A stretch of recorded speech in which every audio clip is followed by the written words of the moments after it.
Welcome into Believe Me right here on Stadium Cam Rogers coming at you. Happy Conference Championship weekend. We've got Brandon Lang and Kasey Hudson alongside here as we break down some pivotal games, of course, in the National Football League. Kasey, hello. Thank you for not wearing red. We look like tomatoes here. I know. I couldn't do the red thing. I'm really trying to make sure that the Chiefs don't win.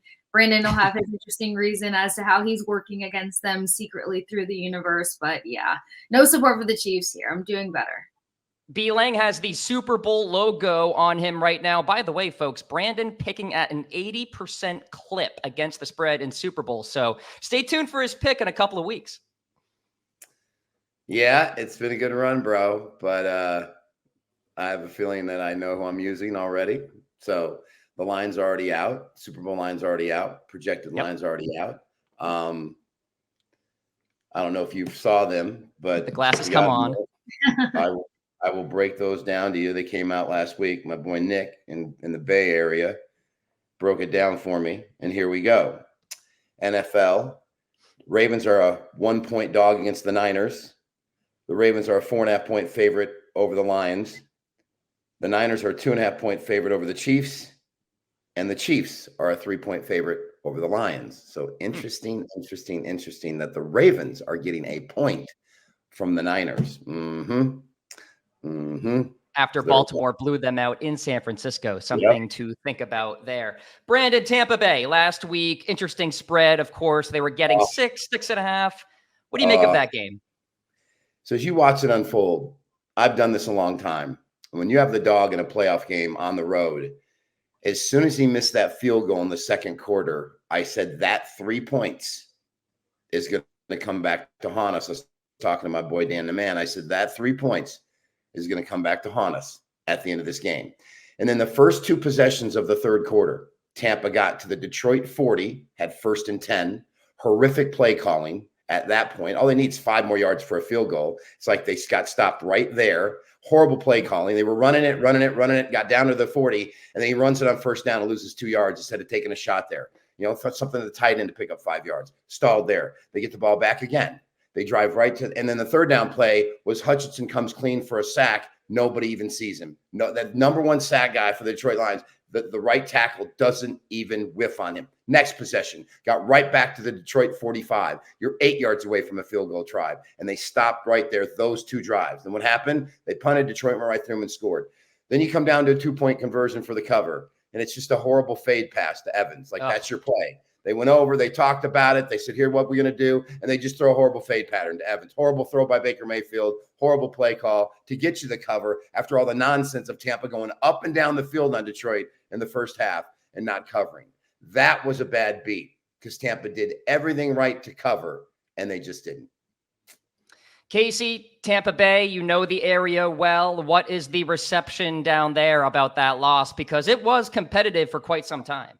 Yep. Yeah, it was definitely heartbreaking. That was the biggest thing that just was said the most because they felt like there was a winnable option for them to walk away from that game and prove everybody wrong. But Brandon put it out perfectly. You can't miss field goals in playoff games like that when the compete is that high, number 1. Number 2, I've said it all season long, there's been such questionable play calling on 1st and 3rd down.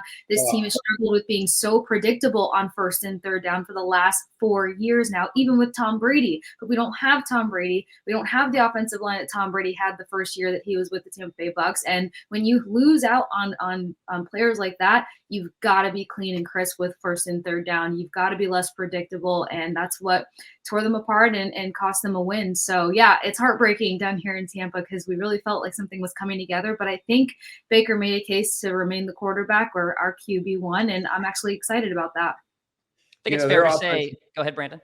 Their offensive coordinator looks like he should be the guy that when you pull up to the car wash, he's the guy that says, you want the $34.95 special today? You know, right. He's already taking he's already taking meetings with North Carolina and stuff. Like, you don't get your first big break as an OC and decide that you're already ready for a head coaching gig. And you've made a lot of mistakes at play calling. You take the time to learn a system, you master that, and then you move on. So that alone kind of turned me off. But yeah, the team just they have to start going through a coaching carousel. I think Todd Bowles needs to go. I think they need to actually finally start from fresh and rebuild this team. The talent is there. The coaching has been a hindrance for quite some time now. Tampa Bay made it to the divisional round, so I feel like as a Bucs fan, maybe you're playing with gravy a little bit, like you did not expect it, Brandon. I would just like to see my head coach be a little more emotional. He literally coaches like he smoked a couple of joints, and he's just sitting there. Yeah, man, we're okay. Okay, all right, hey, let's go, guys. We're good. I miss Presbyterians. Yep. So it's heartbreaking because their defense held up long enough for their offense to do something. And I put it on the offensive coordinator. He completely choked. I mean, big time when his offense got to certain spots on the field. And it's heartbreaking because they had a shot there. They really did. Yeah. Hey, Brandon, let's unpack quickly what happened in Buffalo. Death, taxes, and field goals being missed wide right in Buffalo. That is the prerogative out there. Another collapse. Josh Allen. Here we go again, Brandon. Everybody talked about he played a perfect game. He didn't play a perfect game because he's at the 30-yard line. It's 2nd and 8, and there's 1:05 to go on the clock. The last thing you want to do is you want to give Kansas City the ball back with any time on the clock. You are in complete control of the game at this point. Complete control of the game. You're going to go down, score a touchdown with 10 seconds to go, game's over. You'll go up by 4, which means they can't get a field goal to beat you. And what did he do? He had Diggs on a check down for 15 yards, which would have got you 1st and 10 at the 15-yard line. Easy check down right in front of him. And what's he do? He does the one thing he always tries to do, goes for the end zone. Even if he completes the pass, he's giving Mahomes a minute and 3 timeouts. Nice job, Josh. Is that what you want to do? Diggs was wide open. The last thing in his brain is we are not going to give the ball back to this team. I'm going to take the check down just like I've been taking the check down, but he can't help himself. He wants the big play for the big score at the big time, no clock management whatsoever. And ESPN played it over and over and over. You saw Diggs on the check down. You saw where he was going to go. Your number one receiver is wide open for 15 yards, and he doesn't look at him, and he goes for broke. And you know just as well as I do, Kansas City would have got the ball. They went right through that Buffalo defense, just like they had all game. They just scored a touchdown and broke their heart again. If Josh Allen ever wants to be considered to be an elite quarterback, you have to make the right play at the right time in the big game to get the victory. And time and time and time and time again, he does not. And they're losers again. And that's it. There's no other way to look at it. So stop talking about this guy's the second coming, because he's not. Simple as that. Kasey, history sometimes does repeat itself. Well, I think the clock management issue versus the Chiefs has been probably the most consistent thing the Bills have done versus the Chiefs. So what can I add to what Brandon so poetically said? Learn clock management. Come back another year and try it all over again. So we'll leave that one. Let me just say this.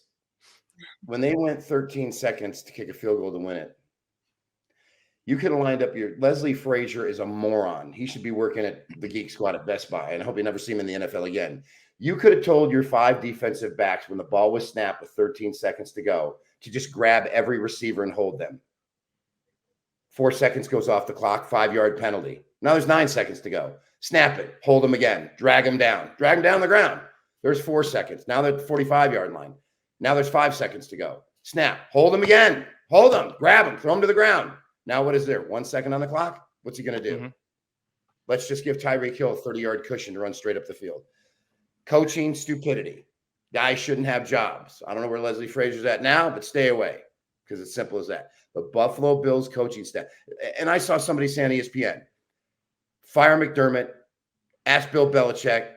Bill, I'll give you anything you want. I'll give you anything you want because this regime has failed and failed and failed. What's the definition of insanity? Doing the same thing over again and expecting a different result. It's insane to think this coaching staff's ever going to win anything at all. Give Belichick whatever he wants. Fire McDermott, bring him in. I guarantee you, Bill Belichick goes to Buffalo, they win a Super Bowl in 3 years. Guarantee it. Well, makes you wonder going off of that, Mike McCarthy still being the head coach of the Dallas Cowboys, but that's a whole other show, right? We're going to move on to the games. Let's talk about the AFC Championship game. Chiefs, Ravens in Baltimore, about 40 minutes away from me. The line is 3.5 in favor of Baltimore, Kasey. The over-under 44.5. What is the play in your mind in this one? I was heavily leaning towards Raven money line because I kind of see this playing out a few different ways. I still don't trust the Chiefs. I think that they've been running on a streak of luck. They're not going to open this game with a chunk play. And if they exploit the Ravens defense in that capacity, they deserve to go on. So I can see this being close for a minute and the Ravens just having this takeoff in the second half of the game. And because of that, I don't love the spread. I'm leaning towards the money line. The Chiefs are 9-3-1 against the spread as the underdog in the last 6 years, but I feel like this is just going to be a whole different situation that they're going to be facing. They're relying on 3 guys to get the job done for them between Kelce, Pacheco, and Rice, and I think the Ravens are too smart for that. Ravens defense have a little bit more to prove also, and their consistency at shutting down air yard playage, and I think they have the capability to do so. So I think I'm going to go with my instinct here.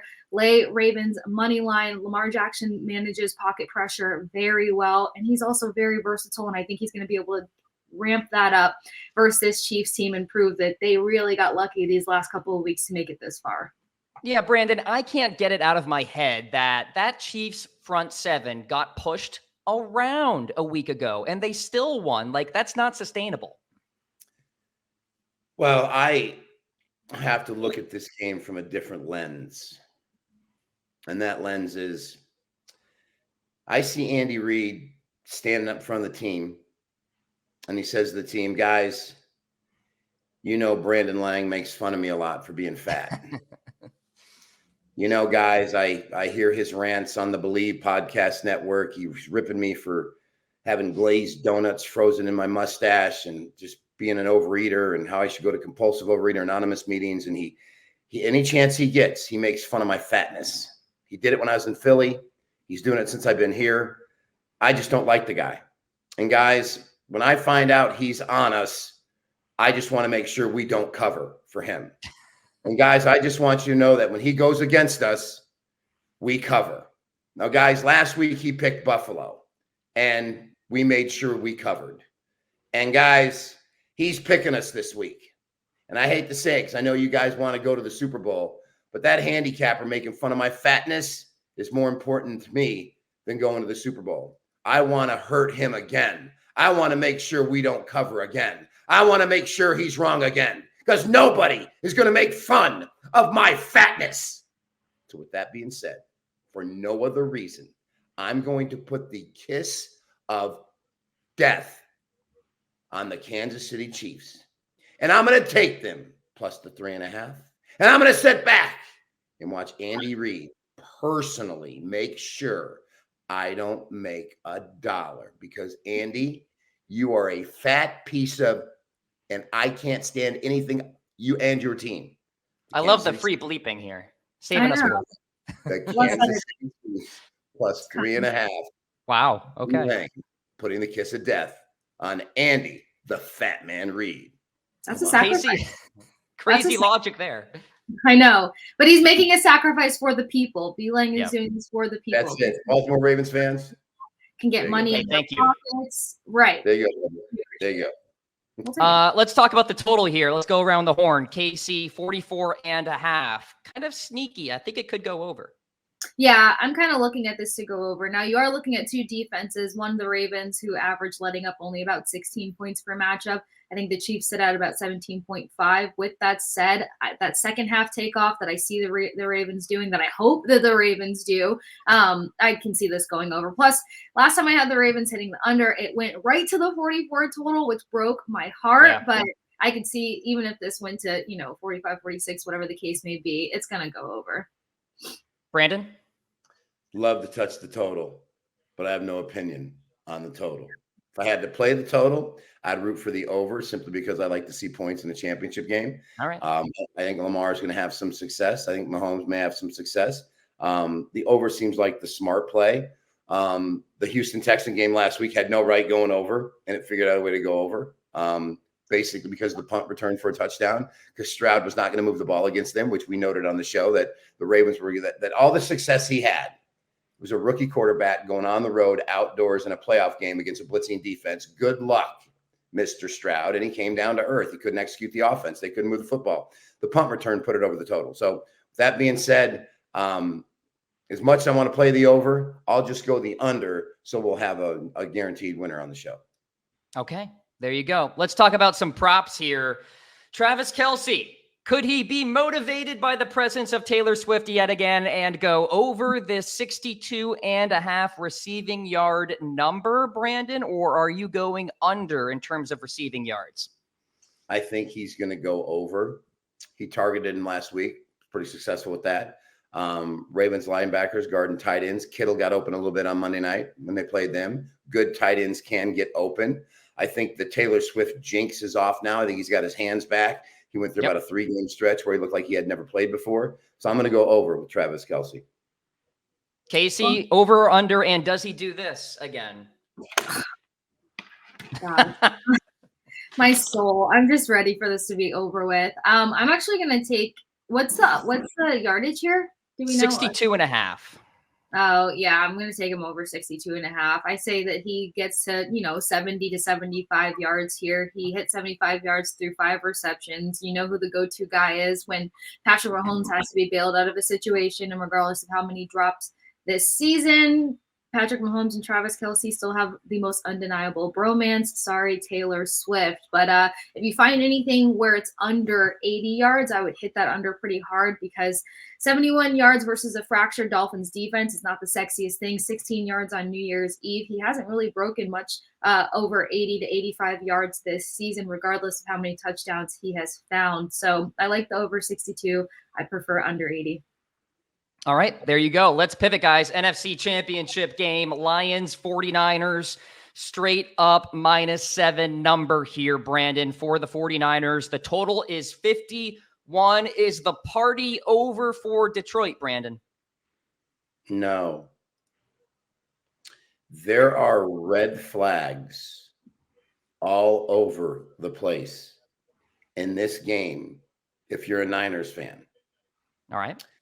The way Green Bay ran the football right through them was mind-blowing. Mm-hmm.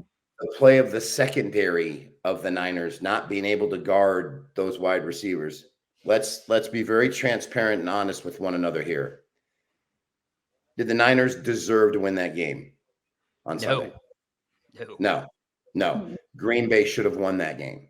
And you can make up all the excuses in the world if you're Shanahan that we didn't play our best and we still figured out a way to win. And no, Mike, you can't stand up there on the podium and say, we got exposed. We got exposed by a better coach who had his team ready to play, and they attacked us and they exposed us where we're the weakest. That was the Green Bay Packers. Detroit's going to come in here, the better offensive line, a better running game, a better quarterback. Now, is their defense a bit suspect against the pass? Absolutely. But yet the Rams weren't able to score in the red zone against them. Tampa Bay struggled in the red zone against them. They're making plays at the right time. And that leads me back to the Niners' problem in this game. Gun to your head, based on what you just saw, do you really deep down in places you only talk about at parties trust Brock Purdy in a game of this magnitude based on his horrific play last week? Yes or no? Kasey?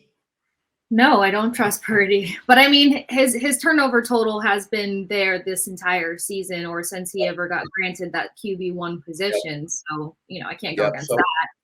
So as I look at the point spread plus 6.5 and Detroit's ability to move the football on San Francisco, because all we saw Green Bay do is go up and down the field on them. Like, would Green Bay punt twice? And that wasn't until the second half. The Niners could not stop them. They just couldn't. You're sitting there going, where's this defense we've heard all this great stuff about? They could not stop them. And if you couldn't stop Green Bay, you're not going to stop Detroit with those receivers and St. Brown and what Jared Goff's doing. And you talk about an offensive play caller. That's an offensive coordinator that knows what he's doing. That's an offensive coordinator that's in sync with his quarterback. I wouldn't trust Brock Purdy in this situation. He's a deer in the headlights. Yeah, he put one drive together finally for the entire game. He looked scared. He looked nervous. And this is an NFC championship game with a chance to go to the Super Bowl, and you're the last player drafted in the draft. Don't trust it. Give me Jared Goff plus the points and Detroit. I was going to say, Brandon, I was hearing money line a little bit there. Well, I'm from Michigan. Lions fan growing up. I would like nothing better to see them. And listen, of all the coaches in the NFL, I'm a massive Dan Campbell fan. I just am. Everything about him as a football coach. We should see more of that enthusiasm from the last coach I remember being like that, Bill Cowher. Bill Cowher on the sideline, gritty, into it, let's go, spewing at the mouth. That's Dan Campbell. Big fan. I just think they match up well with the Niners. I really do. All right, Kasey, for purposes of the line right now, let's go 6.5 in favor of San Francisco. What are you going to do here? You mentioned Lions money line, and that's where I'm leaning. I think Brandon kind of packaged it up pretty nicely there. And I just look at a couple of things about how well the Lions defense can come in and stack here. They actually don't let up a lot of rushing yards. They average about 61 rushing yards per game, and only one team hit 100 plus on them this entire season, and that was the Ravens. So looking at the 49ers game plan, using Christian McCaffrey as their Swiss Army knife, they plan accordingly. They can keep this matchup way closer than 6, and I think that they have a chance to take it here. They didn't play well versus the Packers. Again, I can't really go against anything Brandon said. Love Dan Campbell, and as much as we talk about Taylor Swift, I think we need to be talking more about Eminem and the good luck charm that he should be for the Lions going to the Super Bowl. I've been rooting for the Niners all season, but I cannot get out of my head what I saw versus the Packers last week.